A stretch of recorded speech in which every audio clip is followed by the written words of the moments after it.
کہ اے کاش مجھے پتہ چل جائے کہ آج کوفہ شہر میں اللہ تعالیٰ نے فلاں شخص کی لیلۃ القدر کو قبول کر لیا ہے تو میں اسے مبارکباد دینے جاؤں گا۔ اے کاش مجھے پتہ چل جائے کہ اللہ تعالیٰ نے فلاں شخص کی لیلۃ القدر کو رد کر دیا ہے تو میں اس سے تعزیت کرنے جاؤں گا۔ اور فضالہ بن عبید رحمہ اللہ فرمایا کرتے تھے اگر مجھے پتہ چل جائے کہ اللہ تعالیٰ نے میری ایک نیکی کو اپنی بارگاہ میں قبول کر لیا ہے،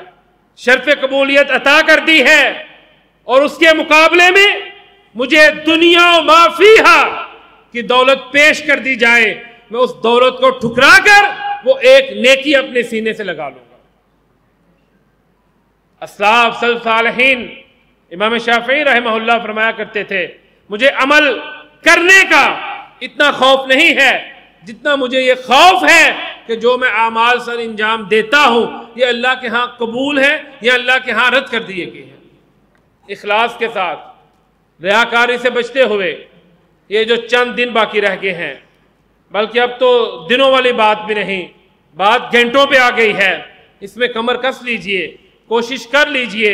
اور عمل وہی ہے جسے ہمیشگی حاصل ہے، جسے دوام حاصل ہے، جس میں انقطاع نہیں ہے۔ سفیان بن عبداللہ ثقفی رضی اللہ تعالیٰ عنہ نبی مکرم علیہ السلام کی مجلس میں حاضر ہوئے، آ کے عرض کی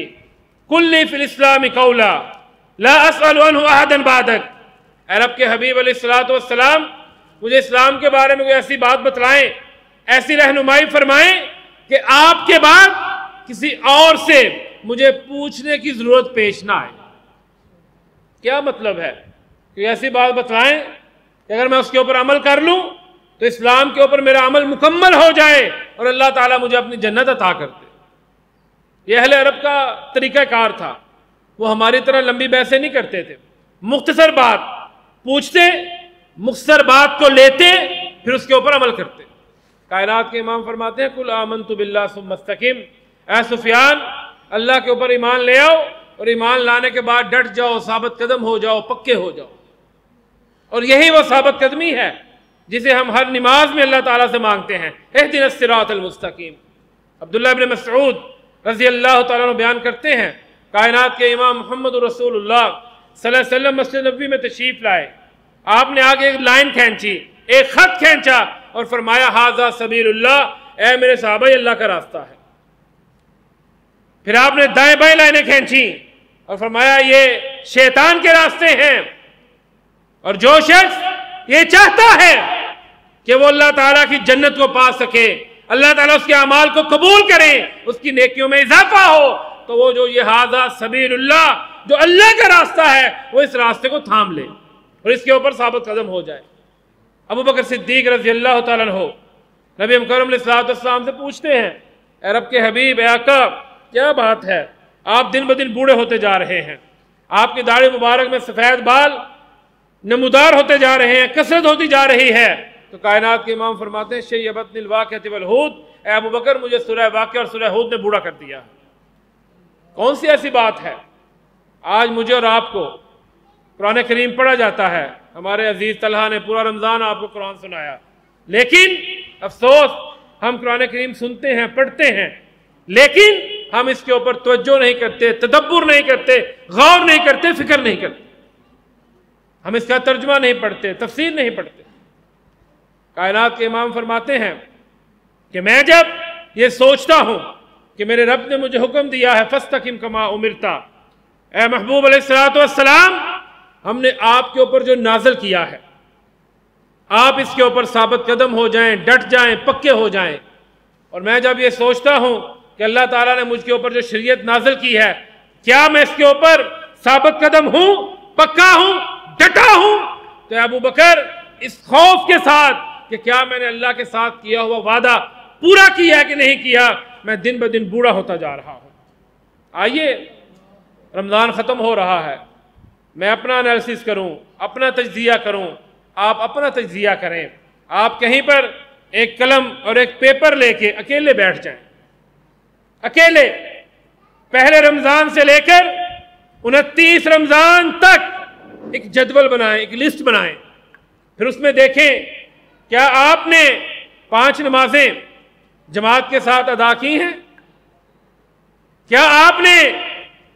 تکبیر اولیٰ حاصل کی ہے؟ کیا آپ نے نوافل ادا کیے ہیں؟ آپ نے وضو کیا، وضو کرنے کے بعد آپ مسجد میں آئے، کیا آپ نے وضو کے نفل ادا کیے ہیں؟ کائنات کے امام فرماتے ہیں جو شخص وضو کرنے کے بعد 2 رکعت نماز ادا کرتا ہے اللہ تعالیٰ اسے تہجد کی نماز کا اجر عطا کرتے ہیں۔ کیا آپ نے رمضان المبارک میں جھوٹ بولنا چھوڑا ہے؟ کیا آپ نے رمضان میں چغلی کرنی چھوڑی ہے؟ کیا آپ نے رمضان میں غیبت کرنی چھوڑی ہے؟ کیا آپ نے رمضان میں اپنے دل کو حسد، بغض اور کینے سے پاک کیا ہے؟ اگر تو آپ کے تمام جواب یس میں ہیں